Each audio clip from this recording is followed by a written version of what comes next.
हिंदवी स्वराज्याचे सरसंस्थापक छत्रपती शिवरायांना मानाचा मुजरा करतो। भारतीय राज्यघटनेचे शिल्पकार भारतरत्न डॉक्टर बाबासाहेब आंबेडकर यांना मानवंदना अर्पित करतो।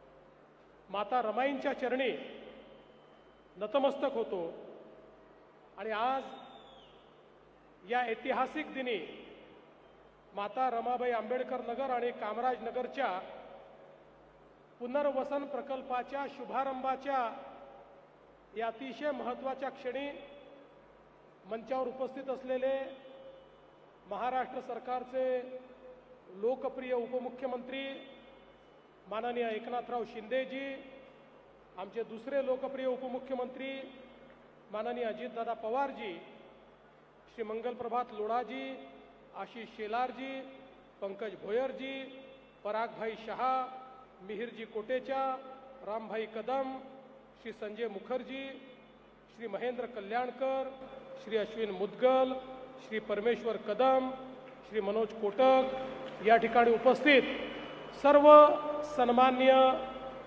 पदाधिकारी, अधिकारी आणि उपस्थित माझ्या सर्व माता भगिनी आणि बंधूंनो, आजचा दिवस हा खरोखर ऐतिहासिक आहे। 45 वर्षापासनं अतिशय विदारक अशा परिस्थितीमध्ये राहणाऱ्या आमच्या रमाबाई आंबेडकर नगर आणि कामराज नगरच्या बंधू भगिनींना एक स्वप्न जे आमच्या सरकारने त्या ठिकाणी तुमच्याकरता बघितलं होतं ते आता केवळ स्वप्न राहणार नाही आहे, तर ते स्वप्न वास्तविकतेमध्ये बदलण्याचा दिवस हा आज उजाडलेला आहे आणि या कामाचं प्रत्यक्ष भूमिपूजन या ठिकाणी आपण केलंय। अनेक वर्षापासनं या संदर्भात प्रयत्न चालले होते, अनेक अडथळे होते आणि ती अडथळे काही पार होतच नव्हते।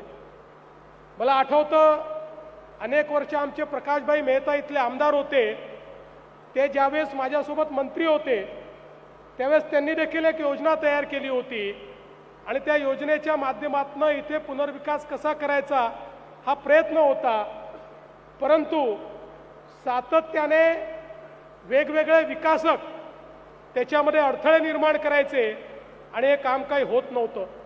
मात्र शिंदे साहेब मुख्यमंत्री होते, मी त्यांच्यासोबत गृहनिर्माण मंत्री होतो आणि त्यावेळी आम्ही हा निर्णय केला की अशा प्रकारच्या ज्या काही आपल्या स्कीम्स आहेत याच्यामध्ये विकासकाच्या भानगडीत न पडता थेट आपल्या शासकीय संस्थांनाच ही कामं दिली पाहिजे आणि म्हणून पहिल्यांदा प्रयोगात्मक SRAच्या सोबत MMRDA जोडण्यात आलं आणि हा पहिला प्रकल्प असा आहे की SRA आणि MMRDAने मिळून हा प्रकल्प करण्याचा निर्णय घेतला आणि अतिशय वेगाने, मी खरोखर दोघांचेही अभिनंदन या ठिकाणी करेन की अतिशय वेगाने हे काम या ठिकाणी हातामध्ये घेतलं।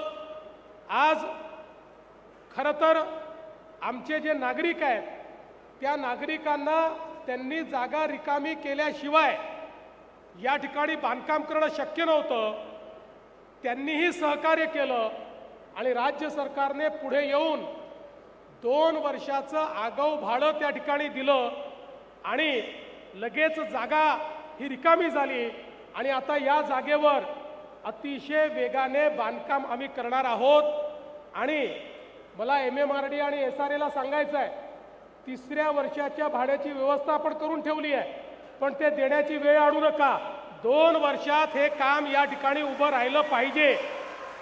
आमचे जे नागरिक आहेत ते 2 वर्षामध्ये इथे पुन्हा राहायला आले पाहिजे, या वेगानं या ठिकाणी काम झालं पाहिजे अशी आमची अपेक्षा आहे।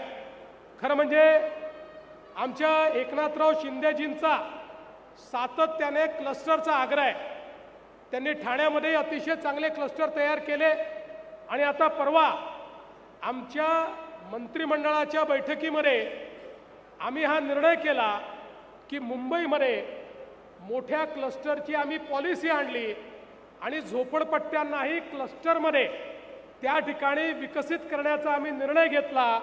कारण आमच्या समोर एकच विचार होता की आडवी असलेली झोपडपट्टी केवळ उभी केली म्हणजे आपण काही फार केल्यासारखं होणार नाही, तर झोपडपट्टीमध्ये राहणाऱ्या व्यक्तीला सर्व प्रकारच्या ॲम्युनिटीज देऊन त्याच्या हक्काच्या घरात जेव्हा पाठवू, त्याला खेळाचं मैदान असेल, त्याला जिम असेल, त्याला शाळा असेल, त्याला आरोग्य मंदिर असेल, अशा सगळ्या गोष्टींसहित ज्यावेळी आम्ही त्याला त्याच्या घरी पाठवू त्यावेळी खऱ्या अर्थानं भारतरत्न डॉक्टर बाबासाहेब आंबेडकरांनी जो समतेचा विचार सांगितला आहे तो विचार आम्ही अंगीकारू। आणि म्हणून आम्ही हा निर्णय केला की 2 पैसे प्रॉफिटमध्ये कमी झाले तरी हरकत नाही, पण आता क्लस्टरच्या माध्यमातून झोपडपट्टीचा विकास आम्ही करणार आहोत। 50-50 एकराचे क्लस्टर्स हे आम्ही आयडेंटिफाय केलेले आहेत आणि या क्लस्टरच्या माध्यमातून मुंबईतला झोपडपट्टीत राहणारा आमचा जो बंधू आहे, भगिनी आहे, यांना अतिशय सुंदर घर आणि त्यासोबत सर्व प्रकारच्या ॲम्युनिटीज या मोफत प्रोव्हाइड करण्याचं काम हे आपल्या सरकारच्या माध्यमातून यापुढे होणार आहे। या मुंबईला स्लम फ्री करण्याच्या संदर्भात अनेक लोकांनी वल्गना केल्या, पण आपण बघा पहिल्यांदा आमच्या सरकारमध्ये याची सुरुवात झालेली आहे। धारावी सारखी देशातली सगळ्यात मोठी झोपडपट्टी आता रिडेव्हलपमेंटला गेलेली आहे आणि 7 वर्षामध्ये धारावीतल्या 10 लाख लोकांना त्यांच्या हक्काच्या घरामध्ये आम्ही त्या ठिकाणी नेणार आहोत आणि सोबत त्या ठिकाणचे जे कारीगर आहेत त्यांना त्याच ठिकाणी चांगली कारिगिरी करण्याकरता कारखाने देखील उपलब्ध करून देणार आहोत। 2 लाख लोकांचा रोजगाराचा प्रश्न हा त्याच ठिकाणी सोडवण्याचं काम हे सरकार करणार आहे।